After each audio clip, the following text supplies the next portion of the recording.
আল্লাহ পাকের শুকর যে মাওলাই করিম আপনাকে আমাকে মূল্যবান হায়াতের থেকে কিছু সময় দ্বীনি কাজে ব্যয় করার তৌফিক দান করছেন। শুকরিয়া দান সবাই বলে আলহামদুলিল্লাহ। দোয়ার মাজলিস অনেক দামি মাজলিস, জিকিরের মাজলিস অনেক দামি মাজলিস। গোটা মাজলিসকে ফেরেশতারা ঘিরে ফেলেছে। লা ইয়াকুদ কওমুন ইয়াসমুল্লাহ তাআলা ইল্লা হাফাতুহুল মালাইকা ওয়া গাশিয়াতুহুর রাহমাহ ওয়া নাযালাত আলাইহিমুস সাকিনাহ ওয়া যাকারুল্লাহু ফীমান ইনদাহু রাহু মুসলিম। যখন কওম জিকিরে বসিয়া যায়, এদের সম্মান অর্থে গোটা এরিয়াকে ফেরেশতারা ঘিরে ফেলে। আল্লাহ পাক রহমত নাযিল করতে থাকেন, সাকিনা বর্ষণ করতে থাকেন। শুধু তাই নয়, আল্লাহর নিকটে যেই সমস্ত ফেরেশতা আছে, আল্লাহ পাক রব্বুল আলামিন জাকিরিনদেরকে নিয়ে সেই সমস্ত ফেরেশতাদের মধ্যে আলোচনা শুরু করেন। জিকির এক দামি ইবাদত। ওয়া নবী রাদিয়াল্লাহু তাআলা قال قال رسول الله صلى الله عليه وسلم قال الله عز وجل أنا عند ظن عبدي بي وأنا معه إذا ذكرني فإن ذكرني في نفسي ذكرت في نفسي وإن ذكرني في ملأ ذكرت في ملأ خير منهم وإن تقرب إلي شبرا تقربت إليه ذراعا وإن تقرب إلي ذراعا تقربت إليه باعا وإن آتاني يمشي أتيته هرولة। সিয়াসাতটা সমস্ত হাদিসের কিতাবের মধ্যে হাদিস খানা আছে। হাদিসে কুরসি আল্লাহ পাক নিজেই বলেন, আনা ইনদা যন্নি আবদি বি, আমি তো বন্দার সাথে তার ধারণা অনুযায়ী ব্যবহার করি। বন্দার সাথে আমার ব্যবহারটা কি অনুযায়ী হয়? বন্দার ধারণা অনুযায়ী। বন্দা যেইভাবে আমাকে ধারণা করে, আমিও বন্দার সাথে সেইভাবেই ব্যবহারটা করি। বন্দা যদি মনে করে আমি অনেক দূরে, আসলে আমি অনেক দূরে। আর যদি বন্দা মনে করে আমি তার নিকটে, তাহলে আমি তার সার রগের চেয়েও নিকটে। বন্দা যদি মনে করে যে আমি যে অসুস্থ, আল্লাহ পাক সুস্থতা দানই করবেন না, তাহলে বন্দা সুস্থ হওয়ার আশঙ্কা নেই। কিন্তু বন্দা যদি মনে করে আমি যতই অসুস্থ হই না কেন, আমার মাওলা পাক রব্বুল আলামিন মুহূর্তের মধ্যে কুন ফায়াকুনের ভিত্তিতে আমাকে পরিপূর্ণ সুস্থতা দান করতে পারে, বন্দা ধারণা করতে দেরি, তার সুস্থতা হওয়ার দেরি রাখবে না, সাথে সাথে সুস্থ করে দেবে। বন্দা যদি মনে করে আমার রিজিকের কোনো ব্যবস্থা আর হবে না, তাহলে রিজিকের ব্যবস্থা হবে না। আর যদি বন্দা মনে করে রাজ্জাক আল্লাহ, ওমা মিন দাব্বাতিন ফিল আরদি ইল্লা আলাল্লাহি রিজকুহা, যদি পাথরের মধ্যে মুসা আলাইহিস সালাতু ওয়াস সালাম একদিন হঠাৎ চিন্তা করলেন যে আল্লাহ পাক সবাইকে রিজিক দেন কিভাবে, প্রশ্ন। আল্লাহ পাক রব্বুল আলামিন মুসাকে বললেন, তোর সামনে যে পাথর আছে, তোর লাঠি দিয়ে পাথরের মধ্যে বাড়ি দে। মুসা আলাইহিস সালাতু ওয়াস সালাম পাথরের মধ্যে বাড়ি দিলেন, পাথর ফেটে গেছে। দেখে পাথরের মধ্যে একটা পোকা, তার মুখের মধ্যে সবুজ একটা ঘাস, সবুজ ঘাস। মাওলা পাক রব্বুল আলামিন পাথরের মধ্যেও পোকার জন্য সবুজ ঘাসের ব্যবস্থা করতে পারেন কি পারেন না? ওমা মিন দাব্বাতিন ফিল আরদি ইল্লা আলাল্লাহি রিজকুহা। দেখেন সূরা তালাকের মধ্যে আল্লাহ পাক একটা আয়াত নিয়ে আসছেন, ওমান ইয়াত্তাকিল্লাহা ইয়াজআল লাহু মাখরাজান ওয়া ইয়ারযুকহু মিন হাইসু লা ইয়াহতাসিব। এই আয়াত সূরা তালাকের। আসলে তো এই আয়াতের সাথে আগে পিছের কোনো সামঞ্জস্যতা নাই, এটা তালাকের বয়ান চলতেছে। কিন্তু আল্লাহ পাক রব্বুল আলামিন আয়াত কেন নাজিল করলেন? আল্লাহ পাক মুতাল্লাকাকে বলতেছেন, হে তালাক প্রাপ্ত, যে তালাক পেয়ে গেছো, তালাক হয়ে গেছো, তোমার মধ্যে টেনশন, চিন্তা যে আমি খাবো কি, পরবো কি, দেখবে কে, থাকবো কোথায়, রিজিকের ব্যবস্থা কি, আমার কি উপায় হবে, কি যাকে তালাক দেওয়া হয়েছে সে চিন্তিত কি চিন্তিত না? পরেশান কি পরেশান না? অনেক পরেশান। কে দেখবে, কে খাওয়াবে, কে পড়াবে, খুব পরেশান। আল্লাহ কি বললেন? পরেশানি উঠাবার কিচ্ছু নেই। ওমান ইয়াত্তাকিল্লাহ ইয়াজআল লাহু মাখরাজা। হে মহিলা, তুমি তালাক হয়ে গেছো, পরেশানি তোমার মধ্যে চলে আসছে, আল্লাহকে ভয় করো। আল্লাহ পাক রব্বুল আলামিন তোমার জন্য বহুত পথ খুলে দেবেন, অনেক ভালো উত্তম স্বামীর ব্যবস্থা করে দেবেন, এর চেয়েও ভালো রিজিকের ব্যবস্থা করে দেবেন। এখন যেই ঘরে আসো তার চেয়ে অনেক ভালো ঘরের ব্যবস্থা করে দিবেন। কিন্তু ইয়াত্তাকিল্লাহ, যে আল্লাহকে ভয় করে। কাকে ভয় করে? তার জন্য ওয়ায়ারযুকু মিন হাইসু লা ইয়াহতাসিব, খানা কোথার থেকে আসবে তুমি চিন্তা করতে পারবে না। আসলে তাকওয়া তো মিলাকুল হাসানা, সমস্ত নেকের মূল। আসলে আমাদের মধ্যে তাকওয়া নাই, এর জন্য সমস্যা। তাকওয়া না থাকার কারণেই সমস্যা। ইন তাত্তাকুল্লাহ ইয়াজআল লাকুম ফুরকানা ওয়া ইউকাফিরু আনকুম সাইয়্যাতিকুম। আমি অনেক সময় চিন্তা করতাম যে এই সিয়াসতের ময়দানে আসার পরে নিরঙ্কুশভাবে কেউ বিদায় হতে পারে নাই, কিছু না কিছু দাগ লাগছেই, ঠিক না? কিন্তু আমাদের শায়খ মুর্শিদ নব্বরাল্লাহু মারকাতাহু, তিনি একেবারে পরিপাটি হিসেবে দুনিয়া থেকে বিদায় হয়ে গেছেন, কোনো আসর তার গায়ে লাগে নেই। কি লাগছে নাকি? বলতে পারবেন কোনো বদনাম, দুর্নাম? কারণটা কি? এই ময়দানে আসার পরে দুর্নাম ছাড়া যাওয়ার লোক খুবই কম, কলুষমুক্ত খুবই কম। এই ময়দানের ফয়সালা অনেকেই করতে পারে নাই, অনেকেই ভুল সিদ্ধান্ত করছে। কিন্তু আব্বাজান রহমতুল্লাহ আলাইহি এই ময়দান থেকে বিদায় হয়ে গেছেন, কেউ এই কথা বলতে পারে নাই তার সেই কাজগুলি করছে। আমার মনের মধ্যে প্রশ্ন ছিল, কিন্তু এই আয়াতের তাফসীর পড়ার পরে সমস্ত প্রশ্ন দূর হয়ে গেছে। আল্লাহ পাক কি বলছেন? ওমান ইয়াত্তাকিল্লাহ ইয়াজআল লাকুম ফুরকান, যে আল্লাহকে ভয় করবে আল্লাহ পাক তাকে ফুরকান দান করবেন। ইয়াজআল লাকুম ফুরকান, কে দান করবে? আল্লাহ। ওয়াদা তার, কার ওয়াদা? আল্লাহ। কাদের জন্য? মুত্তাকিনদের জন্য। ওমান ইয়াত্তাকিল্লাহ ইয়াজআল লাকুম ফুরকান, যে ব্যক্তি তাকওয়া অর্জন করবে আল্লাহ পাক রব্বুল আলামিন তাদের জন্য ফুরকান দান করবেন। মা মানাল ফুরকান? ফুরকান কি জিনিস? এটা কি খায় না মাথায় দেয়? এটা ঘর না বাড়ি? ফুরকান কি জিনিস? ইমতিয়াজি শক্তি, ইমতিয়াজি শক্তি, পার্থক্য করার শক্তি।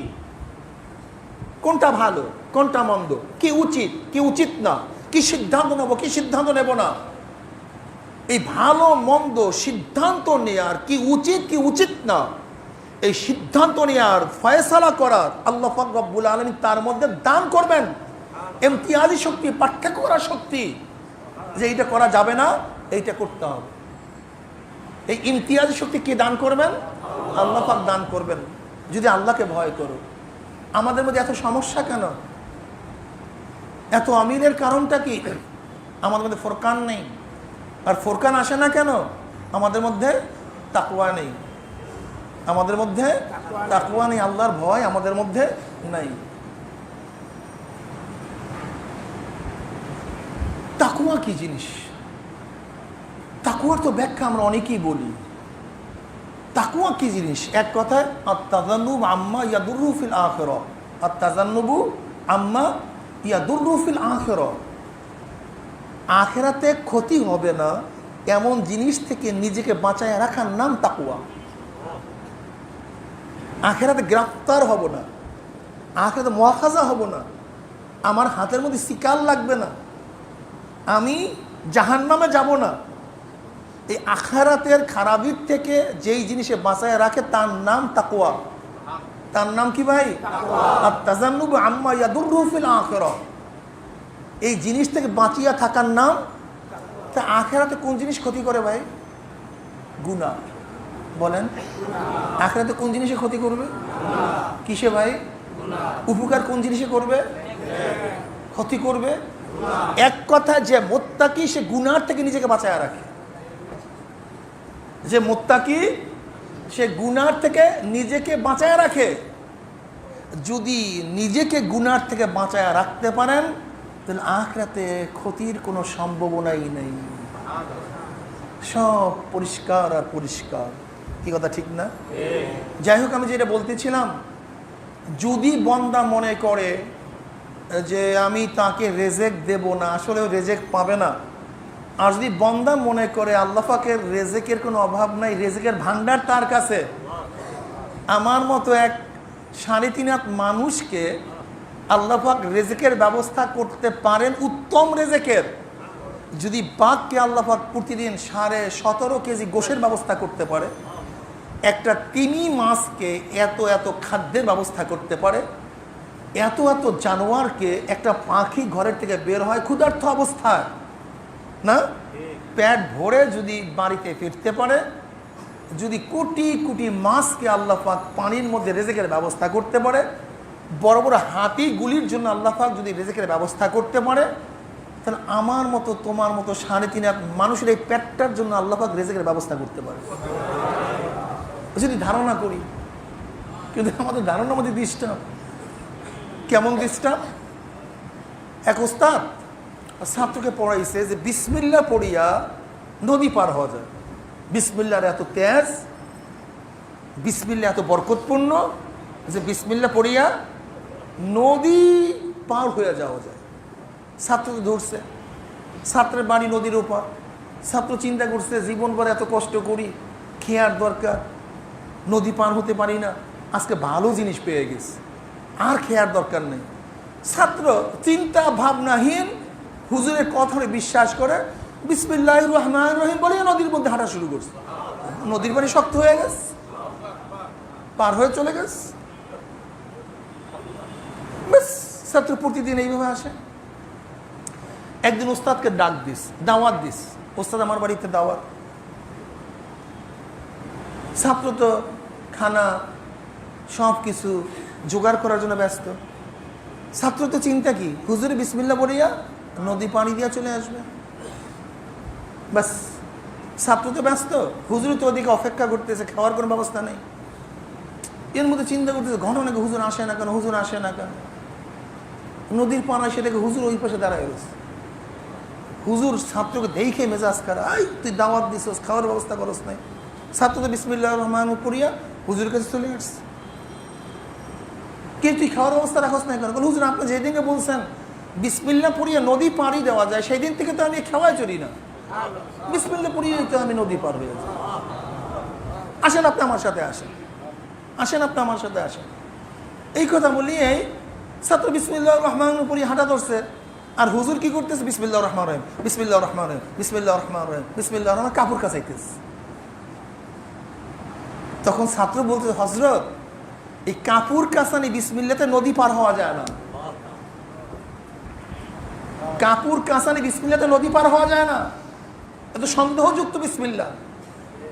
বিসমিল্লাহ হতে পারে সন্দেহ মুক্ত বিসমিল্লাহ। হযরত খালিদ বিন ওয়ালিদ রাদিয়াল্লাহু তাআলা আনহুর কাছে এক খ্রিস্টান বলতেছে, মারার মালিককে? বলে আল্লাহ। বিষ কাউকে মারতে পারে না? বলে না, এটা পারি না। বলে খায়া দেখাও তো। খালিদ বিন ওয়ালিদ রাদিয়াল্লাহু তাআলা বিসমিল্লাহির রহমানির রহিম করে বিষ খায়া ফেলাইছে। শরীরে ঘাম ছুটিয়ে গেছে, লেকিন বিষ তাকে মারতে পারে নাই। কিন্তু আপনারা আবার খাইতে চান না। এ ভিন্ন দরজা, এ ইয়াকিনের দরজা, এটা সাদিকিনদের দরজা। এই দরজা যাকে আল্লাহ পাক দান করে সেই পায়। এইটা অর্জিত না, এটা অর্পিত। এই দরজা কি ভাই? জোরে বলেন। অর্পিত, অর্জিত না। নবীদের দরজা অর্পিত, অর্জিত না। রাসূলের দরজা, কথা বলেন, এটা অর্পিত, অর্জিত না। সিদ্দিকীনদের দরজা, এইটা অর্পিত, অর্জিত না। কেউ ইচ্ছা করলে, সাধনা করলে নবী হতে পারবে না, কিন্তু নবীর দরজা আছে। সারা জিন্দিগি চেষ্টা করলে কেউ রসুল হতে পারবে না, কিন্তু সাধনার হাজারো চেষ্টা আছে। কেউ ইচ্ছা করলে সিদ্দিক হতে পারবে, আবু বকর হতে পারবে না। এটা ইচ্ছা করলে সম্ভব না, এটা আল্লাহ পাক তাকে দান করছে। কি কথা ঠিক না? এই মাকাম, এই ইয়াকিনের মাকাম, এই ইয়াকিনের মাকাম আল্লাহ পাক যাকে দান করেন সেই প্রাপ্ত হয়, যাকে আল্লাহ পাক দান করেন না হাজার চেষ্টা করলেও সম্ভব না। কাজে আজকে কি আবার আগুনে ঝাঁপ দিয়েন না নবী ইব্রাহিমের মতো। বয়ান বুঝতে হবে। যদি ওই পর্যায়ে পুষিয়া যান, আপনাকে বলতে হবে না এখন ঝাঁপ দিবেন কি দিবেন না, আপনি কখন দিবেন আপনি নিজেও জানবেন না। আমি কথাটা বুঝাতে পারছি?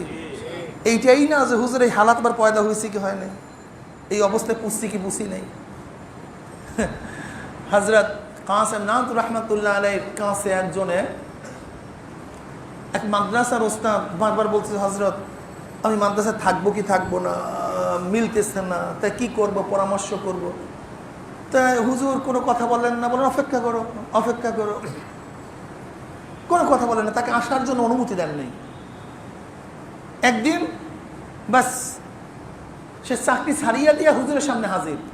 এখন হুজুর বলছে ঠিকই করছে, মানে এতদিন অনুমতি দেয় নাই আর এখন বলছে ঠিকই করছো, কারণটা কোথায়? একই মানুষ, এর কারণটা কি? যতক্ষণ পর্যন্ত মশওয়ারা জিজ্ঞাসা করছে ততক্ষণ পর্যন্ত তার মধ্যে একই ছিল না। কি ছিল না? একই ছিল না। যখন চলে আসছে একই পয়দা হয়ে গেছে। এখন হুজুর বলছে ঠিকই আছে, তোমার আর রিজেকের চিন্তা নাই, তুমি একই যে আল্লাহ পাক তোমাকে রিজেক দান করবে। কি কথাটা বুঝাতে পারছি? তো মশওয়ারা তো ততক্ষণ করছে যতক্ষণ একই ছিল না, কি করবে না না করবে। যখন সিদ্ধান্ত নিয়ে চলে আসছে একই পয়দা হয়ে গেছে। যাই হোক, এর জন্য কেউ যদি মনে করে আল্লাহ পাক রিজেকের ব্যবস্থা করবে না, ওই কপাল পরা রিজেকের ব্যবস্থাও। আর আল্লাহ পাক সম্পর্কে যদি ধারণা করে রিজেকের ব্যবস্থা করতে পারে, তাহলে কোথা থেকে রিজেক চলে আসবে সে অনুভব করতে পারবে না। আজকে আমাদের মধ্যে অনেক ধারণা, ইয়াকিন নাই। আজকে ওলামায়ে কেরাম সত্য কথা বলতে পারি না, আমার পীর মুরিদ থাকবে কি থাকবে না, আমার মুরিদ থাকবে কি থাকবে না, এই টেনশনই শেষ। এই চরমনের এত মুরিদ বাড়ার কারণটা কি? এর কারণটা কি? কারণ আমি যতটুকু বুঝছি, আব্বাজান রহমাতুল্লাহ আলাইকে যতটুকু দেখছি, আসলে কে মুরিদ থাকবে কে মুরিদ থাকবে না এই চিন্তা তার মাথার মধ্যে কোনোদিনই আসে নাই। কোন মুরিদকে কোন ব্যবহার করলে মুরিদ থাকবে, আবার নাকি মুরিদ নষ্ট হয়ে যায়, না মুরিদ চলিয়া যায়, এই তোয়াক্কে তিনি কোনোদিনই করতেন না। তিনি মুরিদের কাছে মুরিদ হন নাই। আমরা পীরেরা বর্তমানে মুরিদের কাছে মুরিদ হই। বোঝেন নাই কি? বড়লোক মুরিদ যদি থাকে সবসময় চিন্তা করি যে তার জন্য শান মাসলাক, তার চলাফেরার উপরে কোনো, সে যেরকম চলুক সে আমার মুরিদ হয়েছে। তার স্ত্রী মিস্ত্রি 14 গোষ্ঠ বিপর্দা থাকলো, এই বয়ান আর করি না তার সামনে। যদি সুদখোর কোনো বড় লোক মুরিদ হয়, তা সুদের বয়ান আর ওই পীর সাহেব তার সামনে কোনোদিনও করে না। যদি বিএনপি আওয়ামী লীগ অমুক তমুক কমিউনিস্ট ফমিউনিস্ট আবি যাবি কোনো দল করে, তাহলে এই সম্পর্কে ওই পীর কোনোদিনে বয়ান করে না, কারণ মুরিদ ছুটিয়া যাবে। এই কথা বললে ছুটিয়া যাবে। কিন্তু আব্বাজান রহমাতুল্লাহ আলাই এই টেনশন কোনোদিন করতেন না, কে ছুটবে কে থাকবে, কে মুরিদ হবে কে মুরিদ হবে না, এ কোনো টেনশন তার মধ্যে ছিল না। হক যেইটা সেটা বলবে, কার গায়ে লাগবে কার গায়ে লাগবে না এটা দেখার বিষয় না। চরমনের মুরিদকে যেইভাবে আমরা ধাবার দিই, যেই ব্যবহার করি, কথা বুঝছেন? এটা আমি নিজেও চিন্তা করি, বেটা এইবার আসবে কেন? আমরা অনেক সময় চিন্তা করি মনে হয় আর আসবে না, ভাগছে, কি কথা ঠিক না? কিন্তু পরবর্তী দেখি যে ওই ব্যক্তি সবচেয়ে বেশি তায়েব হয়। ব্যাপারটা কেমন?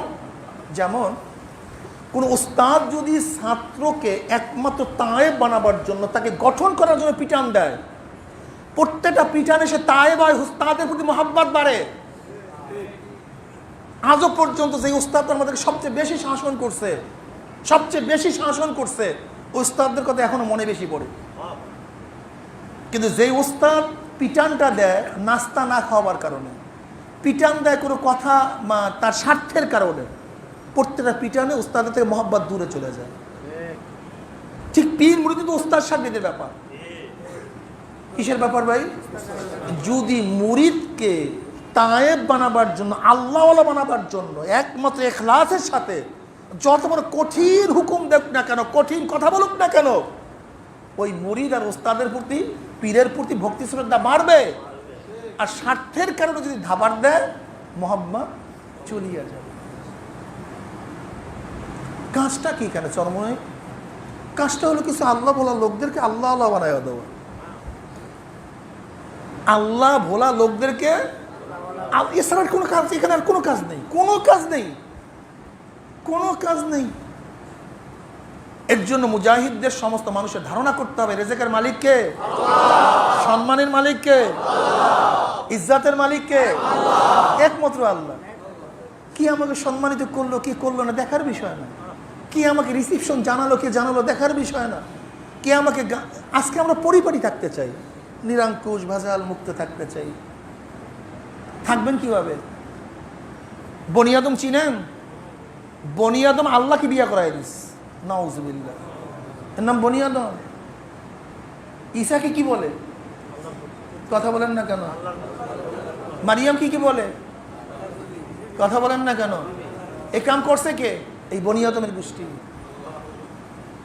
পবিত্র আল্লাহকে বিয়ে করাই দিস, বাচ্চা বানায় দিস, স্ত্রী বানায় দিস এই বনি আদম। আপনি বনি আদমের তানকির থেকে বাঁচতে চান যে বনি আদম আপনাকে কিছু বলবে না, এর থেকে আপনি বাঁচতে চান? খোদ নবী আলাইহিস সালাতু ওয়াস সালামকে কত খারাপ খারাপ কথা বলছে বনি আদম। তাকে মাজুব বলছে, পাগল বলছে, জাদুকার বলছে, লুবি বলছে। হ্যাঁ, হীন এমন কোনো অপবাদ নাই যে অপবাদ আমার নবীকে দেয়নি। আর আপনি পবিত্র থাকবেন? হ্যাঁ, এটা কি পবিত্র থাইকা এই সাদা জামা রাইখা লাভটা কি হবে আমাকে বলেন? এর জন্যই হযরত জাকারিয়া সাহেব রাহমাতুল্লাহ আলাইহি ফাজাইল আমলের কিতাবের শুরুতেই নিয়ে আসছেন, যদি দেখো সবাই তোমার প্রশংসা করে তাহলে নিশ্চিত তুমি দিনের সাথে গাদ্দারি করতেছ, দিন ছেড়ে দিয়েছ। যদি গোটা পুরোপুরি দিন পালন করো তাহলে সবাই তোমাকে প্রশংসা করতে, আল্লাহর দুশমনরা তোমাকে প্রশংসা করতে, কাজে সবার প্রশংসা করবার কোনো দরকার নেই, কোনো দরকার নেই, কোনো দরকার নেই, কোনো দরকার নেই। আমি সবসময় খেয়াল রাখবো আমার মাওলা আমার উপর রাজি না বেজার, আমার মাওলা আমার উপর রাজি না বেজার, এই খেয়ালে চলতে থাকবো। কোন প্রেসিডেন্ট, কোন প্রাইম মিনিস্টার, কোন মন্ত্রী, কোন মিনিস্টার, কোন বড় লোক, কোন ছোট লোক, কোন অফিসার আর কোন নন অফিসার আমার ব্যাপারে কোন ধারণা করবে, এই চিন্তা নিয়ে মোমেন চলতে পারে না। মোমেন চলবে কোরআন হাদিস অনুযায়ী, বাস সিরাতাল মুস্তাকিম। কেউ প্রশংসা করলে করুক, না করলে যা মনে চায় কাজ করুক গিয়া। কি কথা ঠিক না? আনা ইনদা যন্নি আবদি বি। যদি বন্দা মনে করে আমি তার গুনাহ মাফ করব না, এটা যদি বন্দা মনে করে ওর গুনাহ মাফ হবে না। আর যদি বন্দা মনে করে আমি মাওলার রহমতের চেয়ে বেশি গুনাহ করতে পারি না, আমার গুনাহ শেষ আছে, আমার গুনাহ সংখ্যা আছে, আমার গুনাহের একটা সংখ্যা আছে, কিন্তু আমার মাওলার রহমতের কোনো শেষ নাই, কোনো সংখ্যা নাই, কোনো পরিধি নাই। কাজে আমি যতই বড় গুনাহগার হই না কেন আমার মাওলার রহমত তার চেয়ে অনেক বেশি। সাবাকাত রহমাতি আলা গাজাবি, আল্লাহ পাক কি বলেন হাদিস কুরসির মধ্যে? সাবাকাত রহমাতি আলা গাজাবি, আমার রহমত, আমার মেহেরবানি, আমার দয়া আমার রাগের উপর প্রাধান্য পেয়ে গেছে। যদি বন্দা মনে করে যে আমি যতই গুনাহ করি না কেন মাওলার কাছে তওবা করার সাথে সাথে আমার মাওলা আমাকে মাফ করিয়া দিবে, বন্দায় তওবা করতে দেরি, আমার মাওলার মাফ করতে এক সেকেন্ডও দেরি হয় না। আনা ইনদা যন্নি আবদি বি ওয়া আনা মাআহু ওয়া আনা মাআহু ইযা যাকারানি। বান্দা যখন জিকির করে, জিকির শুরু করিয়া দেয়, আমি তার সাথী হয়ে যাই। ওয়া আনা মাআহু, কিভাবে সাথী হই জানি না। অন্য রওয়ায়াতের মধ্যে কি আসছে? আনা জালিসুম মান যাকারানি, আনা জালিসুম মান যাকারানি। বন্দা যখন জিকির শুরু করিয়া দেয় আমি কুদরতি ভাবে বন্দার পাশে বসিয়া যাই, বন্দার পাশে বসিয়া যাই। ওয়ানা মাহু, যখন বন্দা জিকির করে আমি তার সাথী হয়ে যাই। কি মজার কথা না? কি মজার কথা! অথচ জিকির আমাদের মধ্যে নেই। ফাইন যাকারানি ফি নাফসি যাকারতু ফি নাফসি। বন্দা যখন একা একা জিকির করে আমিও তখন তাকে একা একাই জিকির করি, একা একা স্মরণ করি। বন্দা যখন মাজলিস মিলায়া হালকার মধ্যে একত্রিত হয়ে আমাকে জিকির করে, আমি তাদের চেয়ে উত্তম মাজলিস ফেরেশতাদের মাজলিসের মধ্যে তাদের জিকির শুরু করিয়া দেয়। বন্দা যখন আমার দিকে এক বিলাস অগ্রসর হয়, আমার রহমত তার দিকে এক হাত অগ্রসর হয়ে যায়। বন্দা যখন আমার দিকে এক হাত অগ্রসর হয়ে যায়, আমার রহমত তার দিকে দুই হাত এক বা অগ্রসর হয়ে যায়। বন্দা যখন আমার দিকে হাঁটিয়া হাঁটিয়া হাঁটিয়া হাঁটিয়া রওনা করে, আমার রহমত তখন দৌড়ে গিয়ে তাকে কুলে জড়াইয়া দেয়। আমাদের শায়খ মোহাম্মদ নব্বরুল্লাহ মারকাদাহু এই হাদিসের সুন্দর একটা ব্যাখ্যা দিতেন, দিলকাশ, খুব মজাদার একটা ব্যাখ্যা দিতেন।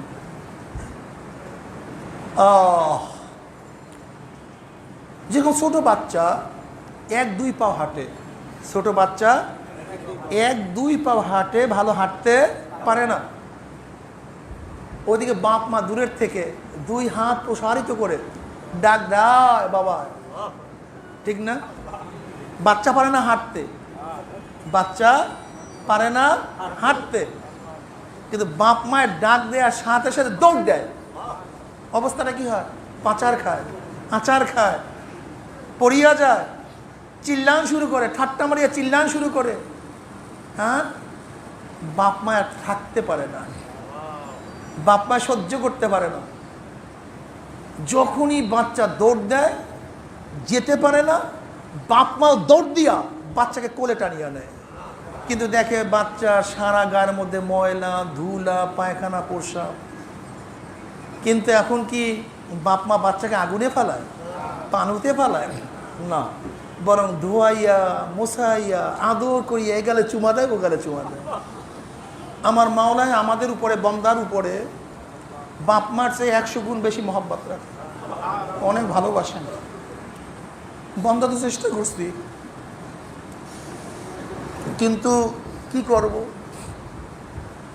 ওদিকে মাওলায় তো বলে আয় বন্দা, বন্দা, কিন্তু মাওলা পর্যন্ত যাওয়ার তো কি সেই যোগ্যতা আমাদের মধ্যে নেই? আছে। ইয়াউমা লা ইয়ানফাউ মালু ওয়ালা বানুনা ইল্লা মান আতাল্লাহ বিকলবিন সালিম। কলবে সালিম, নিরঙ্কুশ, ভেজাল মুক্ত, পুতু পবিত্র, পুতু পবিত্র কলব।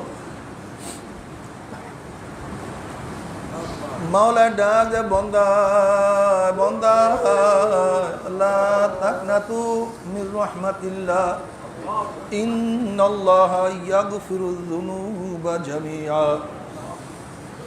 বন্দা নৈরাশ হইস না, ফিরিয়া যাইস না, আমার দরজা ছাড়িস না রে বন্দা। বন্দা যখন তওবা করে আমার মাওলার দিকে দৌড় দেয়, আমার মাওলা সহ্য করতে পারে না। মাওলায় দৌড়ে আসিয়া তার রহমতের মধ্যে বন্দাকে তুলিয়া নেয়। কিন্তু দেখে বন্দার মধ্যে এখনো হাজারো গুনাহ, এখনো গুনাহ পবিত্র হয় নাই, এখনো তওবা করতে পারে নাই। তখন আমার মাওলা তোমাকে আমাকে শয়তানের কাছে সুপর্দ করবে না, জাহান্নামে ফালাবে না, বলবে মাওলার দিকে দৌড় দেওয়ার মতো দিতেই পারো। আমার মাওলা তোমার আমার সমস্ত গুনাহ মুছিয়া ধুইয়া মাফ করিয়া সাবাকাত রহমাতি আলা গযাবি। আমার মাওলা পাক রব্বুল আলামিন আপন কুদরতি কোলের মধ্যে টানিয়া নিবে। আমার মাওলা তোমাকে আমাকে মাহরুম করবে না।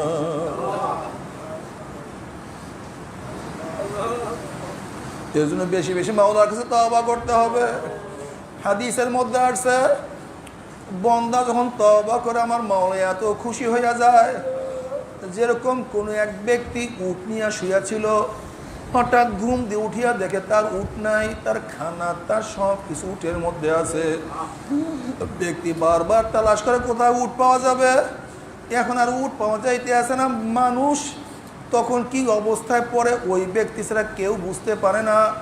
কোন এক গাছের ছায়ার নিচে ব্যক্তি সব অবস্থায় আছে, মৃত্যু কামনা করতে আছে যে এখনো তো আমার জিন্দিগির শেষ অবস্থা। ঘুম দিয়ে উঠিয়া যদি হঠাৎ দেখে তার উট তার সামনে হাজির হয়ে গেছে, তখন ওই ব্যক্তি যে খুশি তার চেয়ে বেশি খুশি হয়। যখন বন্দা মাওলা কাছে তওবা করে, মাওলানা আর নামাজ কাজা করব না, আমি আর রোজা ছাড়বো না, আমি আর সিনেমা দেখবো না, আমি আর ঘুষ খাবো না, আমি আর সুদ গ্রহণ করব না, আমি আর জেনা করব না, আমি আর দাড়ি কাটবো না, আমি আর সিনেমা দেখবো না, ভিসিআর দেখবো না, আমি আর তোমার নাফরমানি করবো না, তুমি আমাকে মাফ করিয়া দাও। আমার মাওলা এত দয়ার মাওলা, আমার মাওলা তোমার আমার জিন্দগির সমস্ত গুনাহ খাতা মাফ করিয়া দিবে, এতে আমার মাওলা কার পরোয়া করবে না।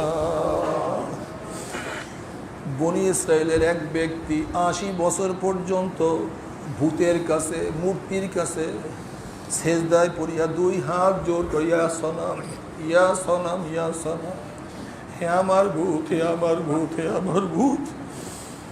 ৮০ বছর পর্যন্ত সনাম সনাম করছে, একদিনও ভূত তার ডাকে সাড়া দেয় নাই, একদিনও ভূত তার ডাকে সাড়া দেয় নাই। ৮০ বছর পরে হঠাৎ তার মুখ থেকে বের হয়ে ইয়া সমাদ, আমার মাওলার একটা সিফাতের নাম ইয়া সমাদ। এই সমাদ বের হওয়ার সাথে সাথে আমার মাওলার ডাক দেবে, লাব্বাইকা আবদি, বান্দা আমি তোর কাছে হাজির আছি। তখন ওই মূর্তি পূজক লাথি মারিয়া মূর্তি ভাঙ্গিয়া ফেলাইয়া গড়াগড়ি করে আর চিল্লার বলে, আমি ৮০ বছর পর্যন্ত সনামকে এত টাকা ডাকলাম, কিন্তু ভূত একদিন আমার ডাকে সাড়া দেয় নাই। আর ৮০ বছর পরে আমি ভুলে একবার আমি মাওলাকে সমাদ করে আর ডাক দিছে, আমার মাওলায় ভোলে নাই। আমার সে আর নেব খারাপ কেউ হইতে পারে না, আমার সে বড় নেব খারাপ কেউ হইতে পারে না। কাজে গুনাহ করিয়া ফেলাইছি, তওবা করার মতো তওবা করো, নিয়াত করার গুনার কাজের কাছেও যাব না। হে আমার তোলাবারা, হে আমার ওলামায়ে কেরাম, মাদ্রাসায় পড়িয়াও যদি গুনার মধ্যে লিপ্ত হইয়া যায়, কওমি মাদ্রাসায় পড়িয়াও যদি চোখের মধ্যে পানি না আসে, কওমি মাদ্রাসায় পড়িয়াও যদি হুজুরে কম নামাজের মধ্যে না আসে,